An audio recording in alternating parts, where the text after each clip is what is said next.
পুলিশকে লক্ষ্য করে ইট পাটকেল নিক্ষেপ করছে সিটি কলেজের শিক্ষার্থীরা। দর্শক আপনারা দেখতে পাচ্ছেন সরাসরি সিটি কলেজের সামনে থেকে।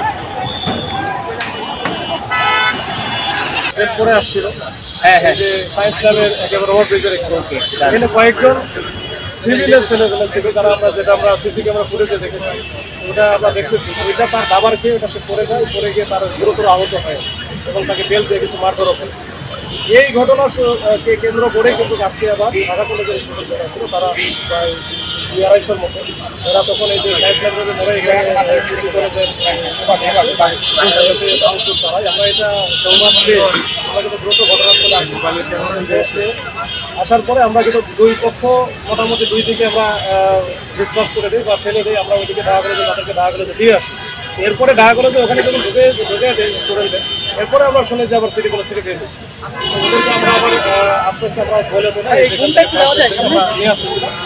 এদের মধ্যে আবার কিছু ছেলেপেলে আছে, তারা আবার পুলিশকে দেখে পুলিশের উপরে যে কোনো কারণে ঠিক তো তারা তাদের বক্তব্য করতে পারি না। যাই হোক, এরপরে পুলিশের উপরে পাটকেল নিক্ষেপ করতে থাকে। এরপরে আমরা তারপরে আমরা তাদেরকে কিন্তু সরাই দিলাম যে আপনারা রাস্তা থেকে আপনারা ক্যাম্পাসের ভিতরে চলে যান। ওরা তো চলে গেছে, না হলে আপনার অযথা যান চলাচল বন্ধ হবে। এটা আবার ওরা আবার আসতে পারে, এটা উস্কানি এটা হইতে পারে। পরে কিছু ছেলেমেলে সরে কিছু এর মধ্যে আমাদের উপরে ব্যাপক আকারে ইট পাটকেল নিক্ষেপ করছে, আপনারা আমাদের লাইভও দেখেছি। এরপরে কিন্তু আমরা ওইদিকে গিয়ে তাদেরকে ভিতরে চেষ্টা বুঝিয়ে দিচ্ছি এবং একটা পর্যায়ে আমাদের কিন্তু দুইটা ওই যে কাঁদানো গ্যাস, যেটা টিয়ার সেল বলে, এই কাঁদানো গ্যাস মারা লাগছে। এরপরে তারা মোটামুটি ছত্রভঙ্গ হয়েছে, ভিতরে চলে গেছে, কিছু বাইরে চলে গেছে। তো ওনাদের টিচারদের সাথেও আমাদের কথা হচ্ছে, ঢাকা কলেজের প্রিন্সিপাল বা ওনাদের সাথেও কথা হচ্ছে। দেখি আমাদের এই যে এইটা তো আসলে নিত্যানৈমিত্তিক ঘটনা হয়ে দাঁড়াইছে, এটার আসলে পার্মানেন্ট একটা সলিউশন দরকার। আমাদের অনেক ছেলেপেলে আছে, পুলিশ মাঝখানে দাঁড়ানোর কারণে অনেকে আহত হয়েছে, আমাদের 20-25 জন আহত হয়েছে।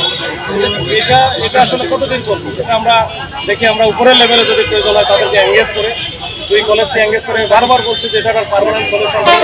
এখন এতে কখন যে কার ক্ষতি হয়ে যাবে, কখন যে কোন মানে প্রাণ ঝরে যাবে, এটা আমরা চাই না, এটা আমরা কখনোই চাই না। এটা আমরা চাই না শান্তিপূর্ণ সমাধান। এই দুই কলেজের একটা মাঝে মাঝেই সংঘর্ষ বাড়তেছে, সেই জন্য দেখলেন মাত্র কয়েকদিন আগে আবার গতকালকে ঘটলো, আজকে ঘটলো। এর শেষ কথা, এটা আমরা শেষ চাই। আমরা দেখি আমরা উপরে লেভেলে কথাবার্তা বলছি।